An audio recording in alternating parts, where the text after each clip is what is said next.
పృథ్వీ, నీ నిజాయితీ చూశాను, నీలోని ఆవేశాన్ని చూశాను. నా పగ నెరవేర్చి పెట్టడానికి నువ్వే సరైన వాడవని నిర్ణయించుకున్నాను. ఎస్, వైస్ ఛాన్సలర్ ముకుందరావు గారిని దారుణంగా హత్య చేసిన సంగతి నీకు తెలిసే ఉంటుంది. ఆ ముకుందరావు గారు నా భర్త. ఆ కేసును పరిష్కరించడానికి నేను శతవిధాలా ప్రయత్నిస్తుంటే డబ్బు పరపతి అడుగడుగున అడ్డుపడి సాక్ష్యాలను తారుమారు చేస్తున్నాయి. నాలో ద్రోణాచార్యుణ్ణి చూసి నువ్వు తప్పు చేయలేదు పృథ్వీ. తన గౌరవాన్ని నిలబెట్టగలిగేది ఏకలవ్యుడు కాదు, అర్జునుడని భావించినట్లే నా ఆశయాన్ని నెరవేర్చగల శక్తివంతుడివి నువ్వేనని గ్రహించాను. నిజానికి ఇంటర్వ్యూలో నువ్వు ఎస్ఐగా సెలెక్ట్ అయ్యావు. కానీ ఈ కేసులో నిన్ను పోలీస్ ఇన్ఫార్మర్ గా వినియోగించి దోషులు పట్టించాలనే ఆశయంతో నేనే ఆ పేరు గుర్తించి వేశాను. మేడం, నేరస్తులు నేను ఉరుకమ్మ వరకు నడిపించడమే మీ ఆశయం అయితే అది నేను నెరవేరుస్తాను. మీ పశువు కుంకాలు నేలరాల్చిన ఆ దుర్మార్గుణ్ణి చట్టానికి పట్టించడమే నా కర్తవ్యమని మీరు భావిస్తే తెగిన మీ పశువు తాడుకు మారుగా వాడి మెడకు ఉరితాడు నేను తగిలిస్తాను. చాలా సంతోషం పృథ్వీ. కానీ ఆ నరేంద్ర భూపతిని ఎదుర్కొని పోలీసులు చాలా సార్లు ఓడిపోయారు. రవి కాననిచో కవిగాంచునే అన్నారు పెద్దలు. పోలీసులు వెళ్లలేని చోటికి రౌడీ వెళ్లగలడు అంటాను నేను. అటువంటి దుర్మార్గులకు ఆశ్రయం ఇచ్చే రౌడీగా మారి సాక్ష్యం సంపాదించి ఆ నేరస్తుని మీ కాళ్ళ ముందు పడేస్తాను. అలా ఉద్యోగంలో చేరాను. ఆ ఉద్యోగంలో భాగంగానే వాళ్ళతో చెయ్యి కలిపి ఎమ్మెల్యేలను కిడ్నాప్ చేసి ప్రభుత్వాన్ని కూలదోయటానికి ప్రయత్నించిన వాళ్ళ ఆటలు కట్టించాను. సారీ బావా, పోలీస్ డిపార్ట్మెంట్ లో పనిచేస్తూ కూడా నేను అర్థం చేసుకోలేకపోయాను. నిత్యం డిటెక్టివ్ నవల్స్ చదివే ఓ చిన్న సైజు డిటెక్టివ్వి నేను ఒక పోలీస్ మనిషిని కనిపెట్టలేకపోయావా? అయితే ఆ పని పూర్తయ్యాకే అయ్యాకే నీ మెడలో 3 ముళ్ళు వేస్తాను. ఏమిటి, 5వ సాక్షి దొరికిందా?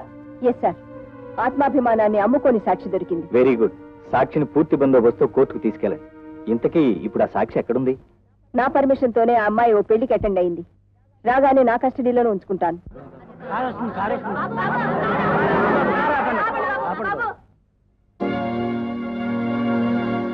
ఏమిటయ్యా, ఏమైంది? ఈ అమ్మాయి నీళ్ళలో దూకి ప్రాణం తీసుకుపోయిందండి. కారులో ఆసుపత్రికి తీసుకెళ్ళండి బాబు. వీలేదు, మేము వేటలో ఉన్నాం. తప్పండి. తప్పు చేయను బాబు, ఆపదలో ఉన్నప్పుడు అలా అనకూడదు. తీసుకొచ్చి లోపల పడుకోబెట్టండి.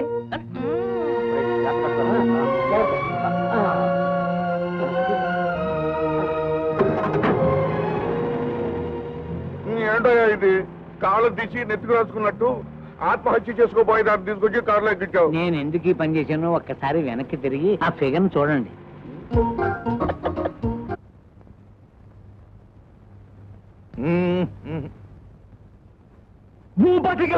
ఖాళీ పోలీస్ స్టేషన్ నుంచి ఎలా తప్పించుకుంటావా? ఎలిమెంటరీ స్కూల్ పిల్లాడా ఏమిటా ప్రశ్న? పోలీస్ స్టేషన్ లో మన అత్తారిల్లు కదా, అల్లుడు పంపినట్టుగా లాంఛనాలతో బెయిల్ ఇచ్చి అలా తాగనంపారు. కాకపోతే చేతికి చిక్కిన ఎమ్మెల్యేలు క్షణంలో చెయ్యారిపోయారే అని బాధగా ఉంది. నేను అదే బాధపడుతున్నానయ్యా. కానీ ఈలోగా ఇంకో కొత్త బెడదొచ్చి పడింది అయ్యా. అయ్యి బాబోయ్, ఏమిటది? మా తమ్ముడి మర్డర్ కేసులో 5వ సాక్షి నాగమణి చేతికి చిక్కింది. ఆ సాక్షి గనక కోర్టులో నోరు విప్పితే మా తమ్ముడు గొంతు శాశ్వతంగా మూతపడిపోతుంది. ఈ గండం నుంచి బయటపడాలంటే ఒకే ఒక మార్గం ఉంది ఖాళీ. ఏమిటో చెప్పండి. భూకంపం సృష్టించైనా సరే ఆ పని పూర్తి చేసుకొస్తాను. ఏం లేదు, రేపు మా తమ్ముడిని కోర్టులో హాజరుపరుస్తున్నారు. వాడు పోలీసు వ్యాను దిగి కోర్టు మెట్లు ఎక్కకుండానే నువ్వు మా తమ్ముడిని తప్పించాలి. తప్పిస్తాను, శాశ్వతంగా తప్పిస్తాను. ఖాళీ అంటే నా ఉద్దేశం పోలీసు బారిని తప్పిస్తాను అని. వస్తాను. థ్యాంక్స్.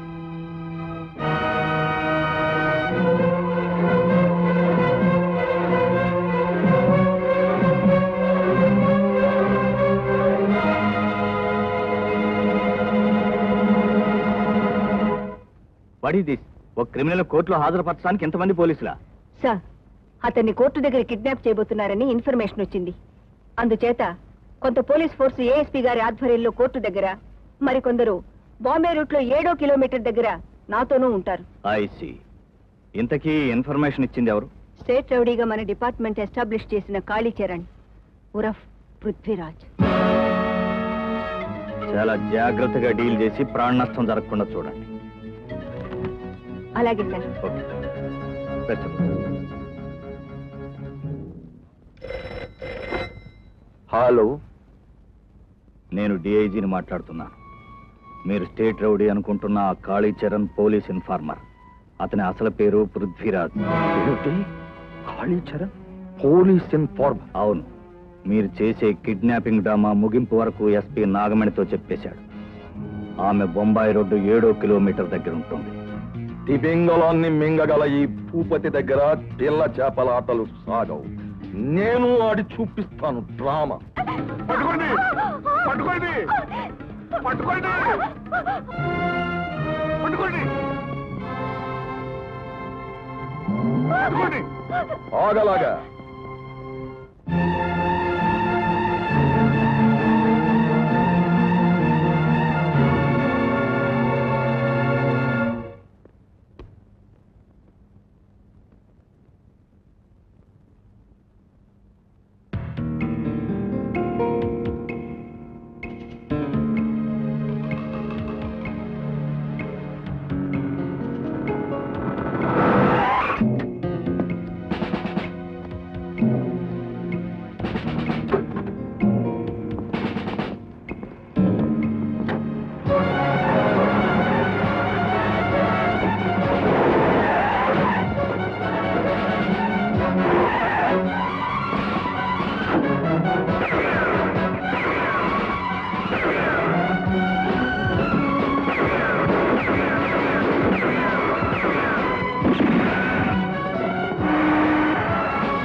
కారటు తిప్పు.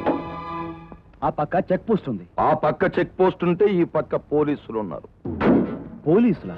మరీ అంత స్టిల్ ఇవ్వకు. స్టీలు కాదు, ఎత్తడి కాదు. విషయం అర్థం కావడానికి కాస్త వివరంగా చెప్పండి. వివరాలు చెప్పడానికి ఏముంది? కాళీ ఉరఫ్ పృథ్వీరాజ్.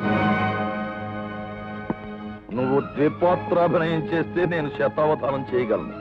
నా రహస్యాలన్నీ తెలుసుకోవడానికి ఎస్పీ నాగమణి నిన్ను పోలీస్ ఇన్ఫార్మర్ గా నియమించిందన్న సంగతి కూడా తెలుసుకోలేనంతటి వెర్రి వెంగళప్పను కాదు. తెలుసుకున్నావుగా, అయితే వస్తా. ఆగు. నువ్వు తుపాకీ గుళ్ళకు కూడా భయపడవని నాకు తెలుసు. అటు చూడు.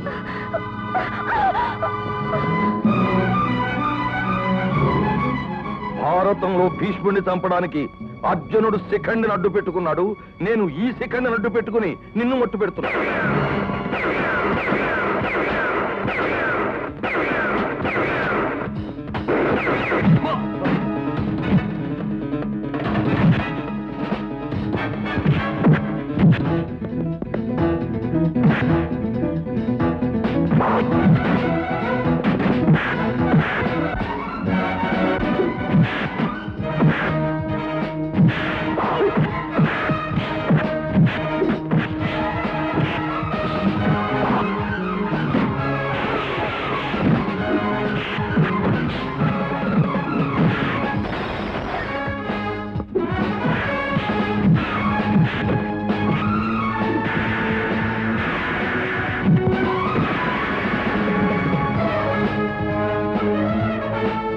ఇన్స్పెక్టర్ మేడం, అనుకున్న ప్లాన్ ప్రకారం ఈ టైంకి రావాల్సిన పృథ్వీ ఇంకా రాలేదు. ఏమైనా ఆటంకం జరిగిందేమో. నేను వెళ్ళి చూసొస్తాను. మీరు ఇక్కడే ఉండండి. Okay madam. డ్రైవర్,